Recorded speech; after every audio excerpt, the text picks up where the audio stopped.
Hi YouTube, my name is Sean Connors, this is Outsiders. Today I'm going to be talking about Warhammer Old World and what separates it. I can't really talk with much authority about the new Warhammer Old World, but certainly its current future is linked to its past. Warhammer World has a mountain of books. We could go on for many days lifting them, but the point of it is, that's what's so fantastic about it. It is stooped in history. There is so much that's written about this world that clearly having it as a system is a fantastic advantage for any DM or referee. And if you have refereed in it before, you know it is a rich tapestry and a wonderful place. I'm going to give you a little snippet or a taster of what Warhammer World has been like and what the possibilities of the current edition will bring, I think. Warhammer World is a period in history very much like 14th, 15th century Germany is the best way to describe it. Surrounding it are territories not unlike our own. So for example, here in the UK we have France to the south of us. Strangely enough, in Warhammer Old World they have Bretonnia, which very much has a French accent to it. To the east lies Kislev, which is the Russian sort of influence. So you get a feeling straight away that every territory, every major landmass has a natural way of playing the characters. So it gives an immediate way to play them for any character. It's easy to try and get into that character no matter how bad or great the accent is. It's all fun, it all works. But 14th, 15th century Renaissance Germany is also quite an interesting period to base a game because you have a hint of technology then. So there are powdered weapons in this system, which is different than most Fantasy Fair games.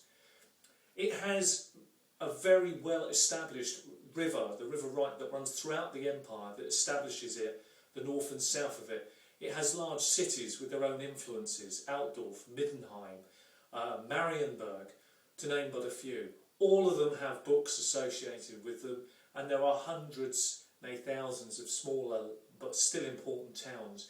Nearly every town, every village and every city has a rich influence, a rich history that is there to be found. You can do enough research online to find that for yourselves.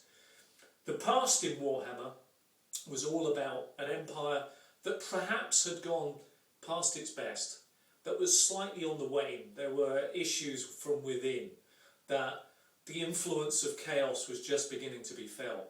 It's pretty clear to me that the new edition is moving towards more of a time where the empire realises that there are enemy within.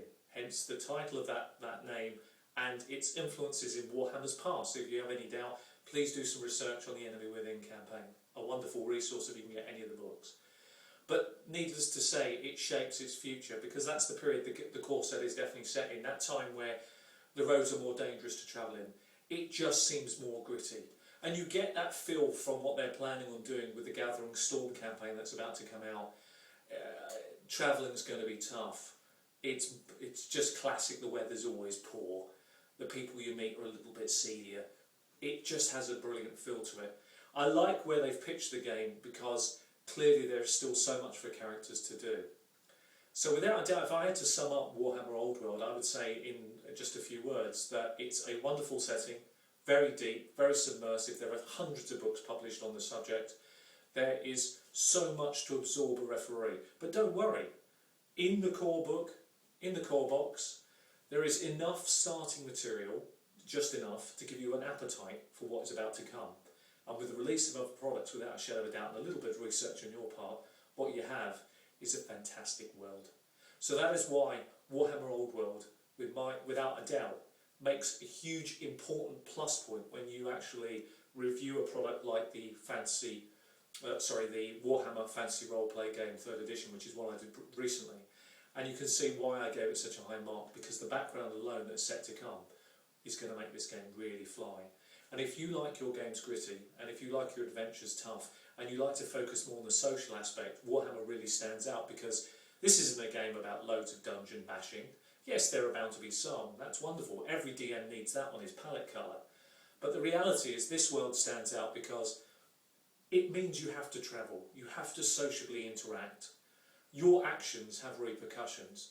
The whole world ebbs and flows continually, irrespective of what you do.